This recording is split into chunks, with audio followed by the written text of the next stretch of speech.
So brainwashing. It's a thing.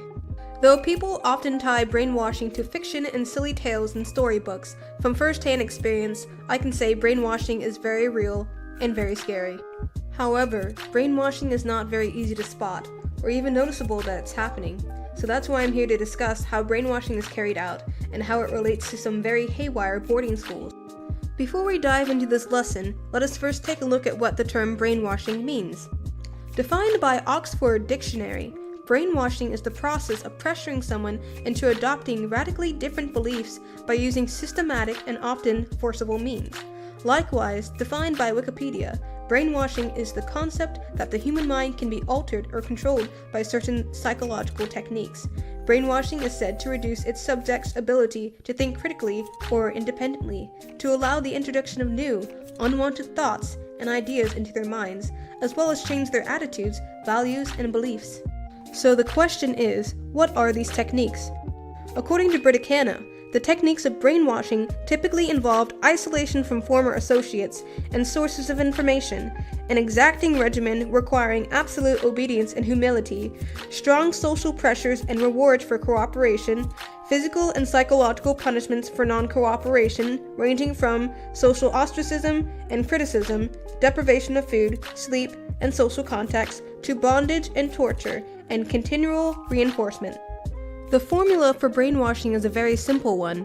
Studies have shown that when a human or animal is subjected to emotional or physical distress to a point where it feels unbearable, at this point, an individual is able to place ideas into their head. These new ideas are essentially embedded into the mind and is often hard to remove.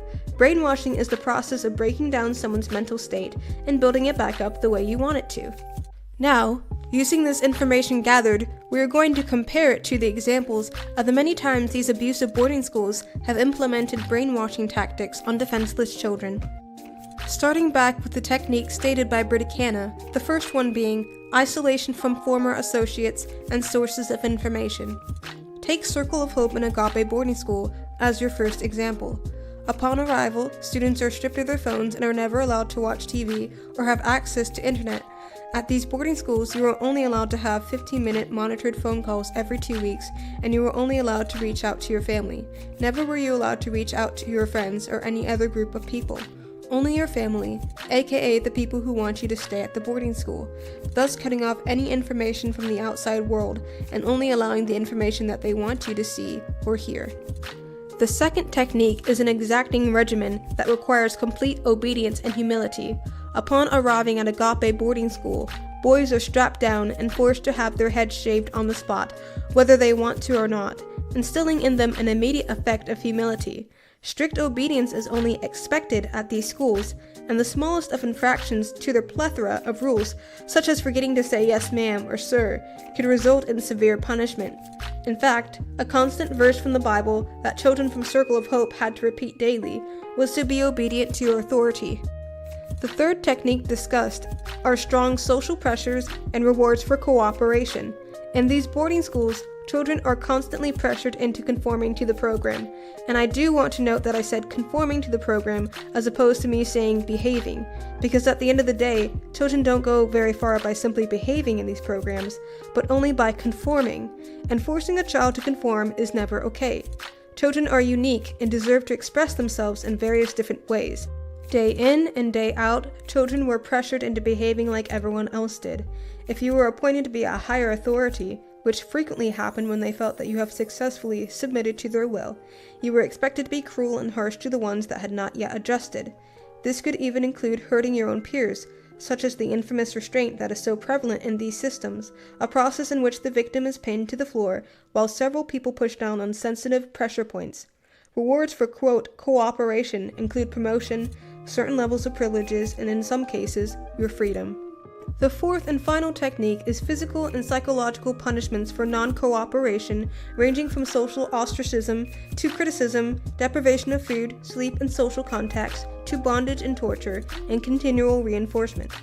For example, physical punishments such as push-ups, exercises past the point of fatigue and exhaustion, and excruciating restraints were given to children who maybe talked too loudly.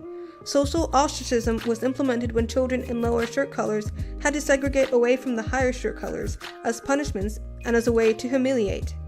Criticism was implemented on lower shirts when the owners would openly rebuke, criticize, and humiliate a child simply because he had not adjusted to the program in the way they wanted. Lower shirts were deprived of food and primarily water because they were, and I quote, rebellious and in need of correcting.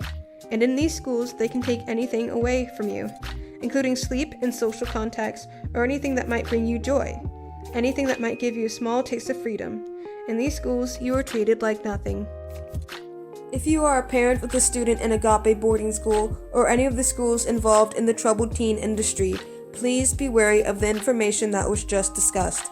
Looks can be very deceiving, and the last thing you want your child to have is trauma. I would also like to thank all of the platforms that are supporting survivors and allowing them to speak out on your shows, namely Pieces of Victory, The Hammer Podcast, and Preacher Boys. A special thank you to Kansas City Star for all the support and news coverage they've gifted us.